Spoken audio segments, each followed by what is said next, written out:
फिर भी बंदे नाशुक्री क्यों करता है, फिर भी बंदे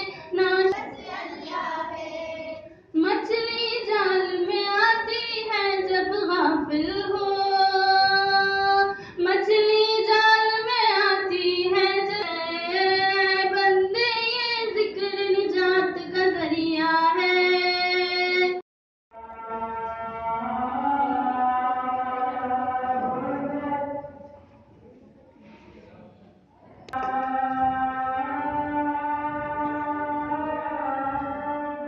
ये जो जलसा हम लोग करते हैं, ये आमद खुशी, हमारे नबी के पैदाइश की खुशी में इस जलसे को हम लोग करते हैं और खुशी मनाते हैं। हम इस जलसे के से हम एक दूसरे को मैसेज देते हैं कि हमें इस महीने में क्या करना चाहिए और हमारे नबी ने हमें क्या सिखाया है और उनकी पैदाइश कितनी अफजल है हमारे लिए।